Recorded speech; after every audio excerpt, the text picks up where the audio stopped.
Hello दोस्तों, कैसे हैं आप। स्वागत है आपका अपने YouTube चैनल GK 360 में। और आज हम देखेंगे जो टॉपिक वह करंट अफेयर की टॉपिक है और इस टॉपिक का नाम है टाइगर रिजर्व, जिससे एग्जाम में अक्सर पूछ लिए जाते हैं। और एक चीज और, आप अंत तक इस वीडियो को देखें, अंत तक बने रहें। जब आपको लगेगा कि यह वीडियो वाकई में बहुत अच्छा रहा तो इस वीडियो को लाइक कर दीजिएगा, चैनल को सब्सक्राइब भी कर लीजिएगा और जितना अधिक से अधिक हो प्लीज मेरे हेल्प के लिए आप इसे शेयर भी कर लीजिएगा। आइए टॉपिक स्टार्ट करते हैं। इस टॉपिक के नाम है टाइगर रिजर्व, जिससे अक्सर एग्जाम में उठ जाते हैं, एग्जाम में प्रश्न पूछ लिए जाते हैं। अब हम बात करते हैं पहले हिस्टोरिकल बैकग्राउंड का कि जो टाइगर रिजर्व या टाइगर प्रोजेक्ट है यह भारत में कैसे स्टार्ट हुआ। हम बात कर लेते हैं बहुत पहले की। तो भारत में पहले बहुत जंगल थे और इस जंगल को काट कर क्या किया गया, आवास इंडस्ट्रीज वगैरह क्या किया गया, सेटल करने लगे, यानी मानवीय गतिविधि बढ़ने लगी। अब ऐसे कंडीशन में क्या हुआ कि कभी कभी बाघ जो होते थे वो मानवीय परिस्थिति में चले जाते थे और ऐसे समय उनका हत्या कर दिया जाता था। साथ ही साथ भारत में बाघ को एक खाल के लिए, बाघों के हड्डियों के लिए बाघों का इलीगल तौर पर हत्या करना स्टार्ट कर दिया गया। बिल्कुल ऐसे ही समय पे एक व्यक्ति आए जिनका नाम था कैलाश सांकला, जो राजस्थान के जोधपुर के निवासी थे। इन्होंने सबसे पहले भारत में प्रयास किया। किस चीज का प्रयास किया? तो टाइगर को प्रोटेक्ट करने का इन्होंने मुहिम स्टार्ट की और इनकी मुहिम रंग लाई। और यह बात है 1973 ईस्वी की, जब भारत के प्रधानमंत्री थी श्रीमती इंदिरा गांधी। तो कैलाश सांकला के प्रयासों के कारण भारत में टाइगर प्रोजेक्ट शुरू हुआ।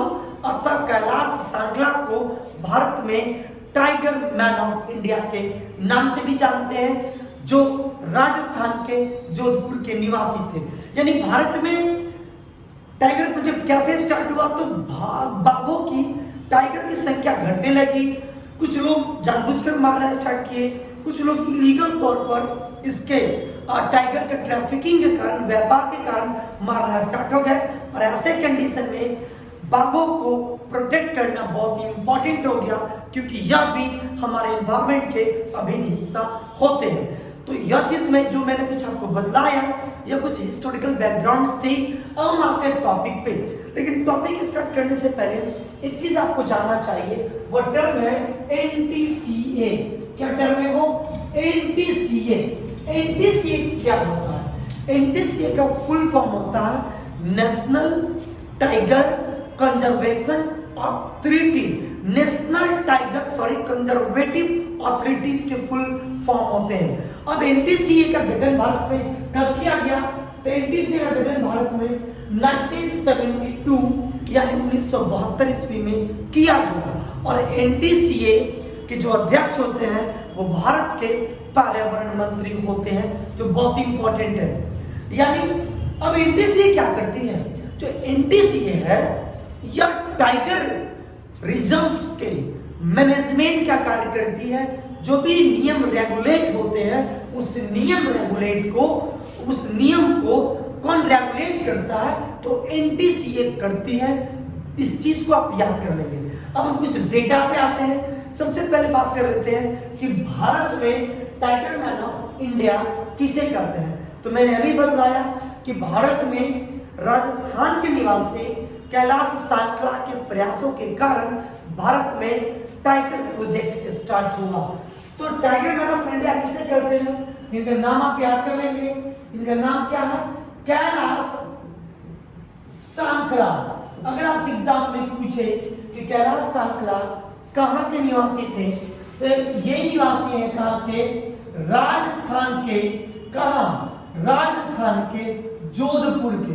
अब हम बात कर लेते हैं कि टाइगर प्रोजेक्ट भारत में कब शुरू हुआ। तो टाइगर प्रोजेक्ट भारत में 1973 ईस्वी में स्टार्ट हुआ था, 1973 में। अब हम बात करते हैं कि जब टाइगर प्रोजेक्ट 1973 यानी 1973 में स्टार्ट हुआ था, तो उस समय भारत में कुल कितने टाइगर रिजर्व घोषित हुए? तो उस समय टाइगर रिजर्व की जो संख्या थी वो कितनी थी? 9 थी।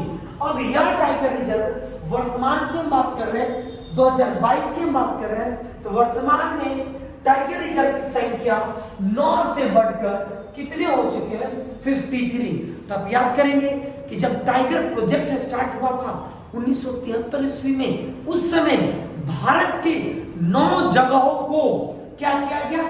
टाइगर रिजर्व क्षेत्र घोषित किया गया और टाइगर रिजर्व की संख्या बढ़ते बढ़ते बढ़ते अब प्रेजेंट सिनारियो क्या है कि टाइगर रिजर्व भारत में 53 हो चुके हैं। अब हम कुछ डेटा को देख लेते हैं जो एग्जामिनेशन पूछ लिए जाते हैं। सबसे पहला, भारत का सबसे पहला टाइगर रिजर्व कौन था? तो भारत का सबसे पहला जो टाइगर रिजर्व था उसका नाम है जिम कॉर्बेट। क्या नाम है? Jim Corbett. यह किस राज्य में पड़ता है? तो वर्तमान में यह भारत के उत्तराखंड में पड़ता है। किस राज्य में है? तो यह वर्तमान भारत के उत्तराखंड में है। भारत का सबसे बड़ा टाइगर रिजर्व कौन है? तो भारत का सबसे बड़ा टाइगर रिजर्व का नाम है नागार्जुन। क्या नाम है? नागार्जुन। नागार्जुन सागर, इसका पूरा नाम है नागार्जुन सागर श्री सैलम। क्या नाम है? नागार्जुन सागर श्री सैलम, जो कहां पे है? यह पड़ता है भारत के आंध्र प्रदेश में। अब हम बात कर लेते हैं भारत का सबसे छोटा टाइगर रिजर्व कौन है? तो भारत का सबसे छोटा जो टाइगर रिजर्व है इसका नाम है पेंच। क्या नाम है? क्या नाम है? पेंच। और यह पेंच टाइगर रिजर्व भारत के किस राज्य में है? तो यह भारत के मध्य प्रदेश में पड़ता है। सबसे ऊंचाई पर भारत का टाइगर रिजर्व कौन है? तो सबसे ऊंचाई पर भारत का टाइगर रिजर्व का नाम है नामदफा। और यह कहां पड़ता है? तो यह भारत के अरुणाचल प्रदेश में है। कहां पे है? भारत के अरुणाचल प्रदेश में। अब हम बात करते हैं भारत के किस स्टेट को टाइगर स्टेट कहते हैं? तो आप जानते होंगे मध्य प्रदेश को। मध्य प्रदेश को भारत का टाइगर रिजर्व कहते हैं। अब हम बात कर लेते हैं कि भारत के कुल कितने ऐसे राज्य हैं जहां टाइगर मिलते हैं। तो भारत के कुल 18 ऐसे क्षेत्र हैं, 18 ऐसे राज्य हैं जहां पर क्या मिलते हैं? टाइगर मिलते हैं। तो यह याद कर लेंगे कि सबसे पहला टाइगर रिजर्व कौन है? तो सबसे पहला टाइगर रिजर्व का नाम है जिम कॉर्बेट। सबसे बड़ा टाइगर रिजर्व नागार्जुन सागर, सबसे छोटा पेंच, सबसे ऊंचाई पे नामदफा। टाइगर स्टेट किसे कहते हैं? मध्य प्रदेश को। और कितने राज्यों में बाघ मिलते हैं? तो कितने राज्यों में? 18 राज्यों में। अब हम बात कर लेते हैं, मैंने अभी कहा कि अभी वर्तमान जो सिनारियो है, इस सिनारियो के हिसाब से भारत में 53 टाइगर रिजर्व है। तो लास्ट 3 टाइगर रिजर्व का नाम याद कर ले। 51वां टाइगर रिजर्व है श्री विल्लुपुतूर। क्या नाम है? श्री विल्लुपुतूर। अब यह किस राज्य में है? तो यह भारत के तमिलनाडु में है। 52वां टाइगर रिजर्व का नाम है रामगढ़ विषधारी और यह किस राज्य में है? तो यह है राजस्थान में। अब हम बात कर लेते हैं 53वां टाइगर रिजर्व की। तो भारत की जो 53वां टाइगर रिजर्व है वह 2 क्षेत्र है, एक गुरु घासीदास नेशनल पार्क और एक Tamor Pingala wildlife century. इस दोनों को संयुक्त रूप से भारत का 53वां टाइगर रिजर्व घोषित किया गया है। तो उम्मीद करते हैं यह चीज आपको याद हो चुका होगा। 51वां कौन है? श्री विल्लुपुतूर। 52वां कौन है? रामगढ़ विषधारी।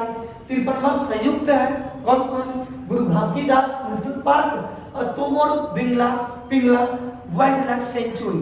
अब आपके दिमाग में आता होगा कि Guru Ghasidas Tamor Pingla wildlife sanctuary कहाँ है? तो यह छत्तीसगढ़ में। उम्मीद करते हैं आपको याद हो चुका होगा। यह कहाँ पे है? यह तमिलनाडु में। यह कहाँ पे है? यह राजस्थान में। और यह कहाँ पे है? तो यह छत्तीसगढ़ में। कहाँ पे है? छत्तीसगढ़। अब हम बात कर लेते हैं टाइगर रिपोर्ट 2019 की, जो प्रकाशित हुआ था। अंतिम डाटा टाइगर रिपोर्ट का यही है। अभी वर्तमान भारत में टाइगर की काउंटिंग हो रही है और बहुत जल्दी ही टाइगर रिपोर्ट प्रकाशित होने वाला है। जो आखिरी रिपोर्ट है वो टाइगर रिपोर्ट 2019 है। इस टाइगर रिपोर्ट 2019 के हिसाब से हम टॉप 1 2 3 राज्य को देखेंगे जहां पर टाइगर सबसे ज्यादा है। 1 2 3। तो भारत में सबसे ज्यादा जो टाइगर की संख्या है वह मध्य प्रदेश में। कहां पे है? मध्य प्रदेश में। अब पूछेंगे कितनी है, तो वहां पर टाइगर की संख्या है 526। दूसरे रैंक पे टाइगर जो सबसे ज्यादा है कहां पे है? वह कर्नाटक में। कहां पे? कर्नाटक में। और कितने संख्या है? 524। और तीसरे रैंक पे आता है, देखिए नाम बोले उत्तराखंड। तीसरा जहां पर सबसे ज्यादा भारत में बाघ मिलते हैं उस राज्य का नाम है उत्तराखंड। और उत्तराखंड में बाघों की संख्या कितनी है? 442। कितना? 442। याद कर लीजिए, सबसे टॉप पे टाइगर स्टेट्स मध्य प्रदेश, कितना? 526। उससे 2 कम कर्नाटक में, कितने? 524। और बात करें तो उत्तराखंड की तो 424 को पलट दीजिए तो कितना हो जाएगा? 42। याद हो चुका? अगर आपको और याद करना है तो इस डेटा के हिसाब से बिहार में बाघों की संख्या कितनी थी? तो इस डेटा के हिसाब से बिहार में बाघों की संख्या 31 था, 31 था। तो उम्मीद करते हैं यह सब कुछ आपको समझ में आ चुका है। आप इसे खुद से प्रैक्टिस करें और खुद से लिखें, बेशक आपको याद हो जाएगा। और एक चीज और, अगर आपको यह वीडियो पसंद आए प्लीज लाइक कर दीजिएगा, सब्सक्राइब कर लीजिएगा। मिलते हैं ऐसे ही छोटे वीडियो में अगले क्लास में।